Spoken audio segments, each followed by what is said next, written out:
Yes, indeed. In this video, we're going to find out if the Samsung Galaxy S20 is still worth it in 2024. We're going to test every one of its components. We're going to put it against its main competitor, against the latest phones available, and much, much more, because I know a lot of you are interested in buying the phone, so it's important for you to get to know it before you make any decisions. As always, we're going to start by talking a little bit about the exterior design, which, as you can see, is quite similar to the previous model, to the S10, with only a few small shape differences on the side edges to make it more ergonomic. I've already said this many times, and I will say it again. Without a doubt, this is the most beautiful design that Samsung has ever created for one of their phones. And it is also the perfect size, because at 6.2 inches, which funny enough is the exact same size of the iPhone 15s and 14s, it is super comfortable to hold with one or two hands. It fits in your pocket, it is not too heavy, it just feels like the right phone size to use. That being said though,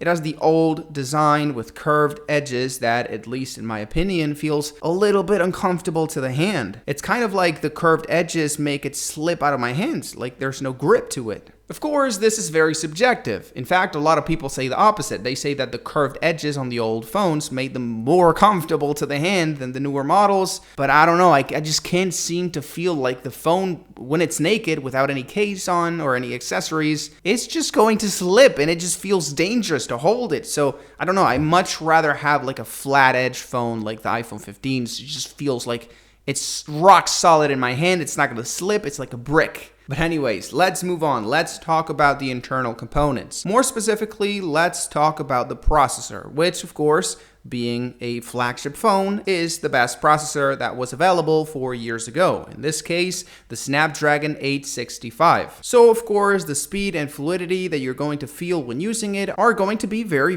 good. There's no game that can be played at maximum settings. There's no application that doesn't open instantaneously. It is as good as a phone could be 4 years ago in 2020. In fact, having tried it for a couple of weeks, I could say that it doesn't really differ that much in terms of performance from what we can see on more recent models like the S23 or even the S24. Maybe it's not going to be able to play console level games like the latest iPhones and soon enough Android phones can do, but for everything else, the experience is going to be impeccable. Oh, and by the way, it has nothing to do with the processor, but I feel like you need to know, and it's that the Samsung Galaxy S20 right now has an amazing price on Amazon. I left a direct link in the description, and I heavily recommend that at the end of the video you go check it out, because I mean, if you want to buy the phone, it's better to buy it at like $50 to $100 less than you normally would, right?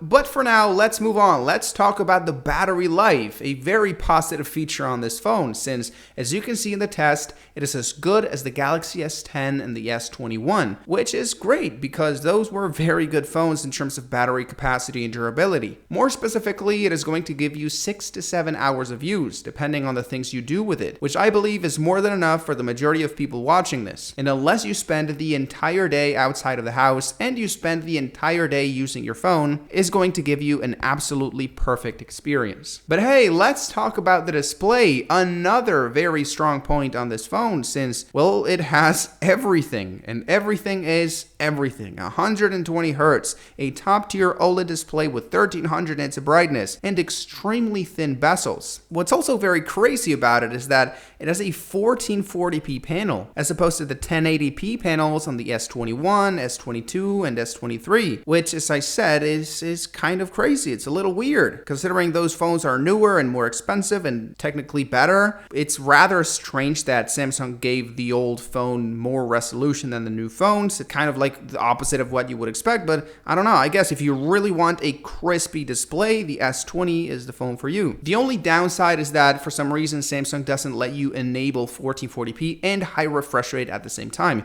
You can only choose one or the other, and based on my experience, I recommend you go for high refresh rate. But well, I guess that's my personal experience. You can do whatever you want. But anyways, let's move on. Let's talk about the most important component on the Galaxy S20, which is of course the camera, the one that I'm actually using to record this video right now. And that looks very, very good in terms of dynamic range, background blur, colors, detail. It is a very decent improvement as opposed to the old Galaxy S10. More specifically, we get 3 cameras on the back of the S20. We get a main sensor with 12 megapixels, which is the one you were looking at before. We also get a 3x telephoto sensor with 64 megapixels for some reason. And then we have an ultra-wide camera with, as well as the main sensor, 12 megapixels. Let's begin by talking about the main sensor, which funny enough has pretty much the same hardware specs as the Galaxy S10, which led a lot of people to believe that the results were going to be identical to the ones on the Galaxy S10.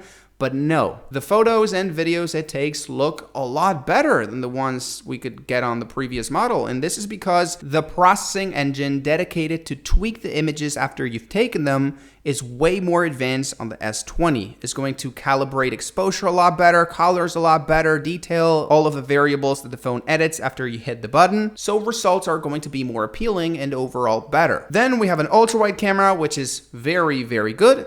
Comparing it to the one on the iPhone 12, results look pretty much identical besides colors, which look, as always, a little bit more punchy on the Samsung and a little bit more natural on the iPhone. And I also think it's the same ultra-wide camera we can find on the S21, S22, and S23. So yeah, results with this camera are going to be very good for any phone, pretty much as of right now, unless you compare it to the latest Samsung S24 Ultra. And last but not least, we get the zoom camera, which even though has, as I said, 64 megapixels and therefore is going to have a lot of detail, it's a little bit smaller. It has a little bit smaller sensor as opposed to the latest models, so we're not going to get as much bokeh as we get on more recent phones. But thanks to this new, more advanced processor on the S20, colors, dynamic range, exposure, and pretty much everything is going to look very good on the image, despite it not having as much bokeh, which I believe is the most important factor for a zoom camera. And by the way, I think it's very important for you to remember that all these cameras are different. A lot of people seem to think that the only difference between them is the focal length,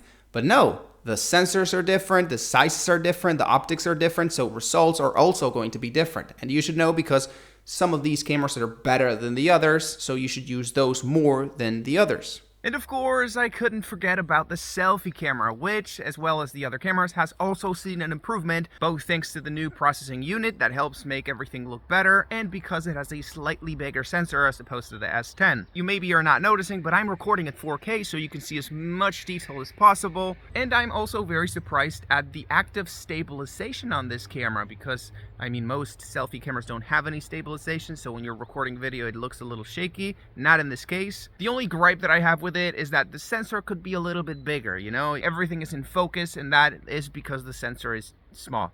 And I mean, for most people that doesn't matter, but if you want to get that slightly more cinematic look, this could be interpreted as a flaw. So, conclusion, is the Galaxy S20 worth it in 2024?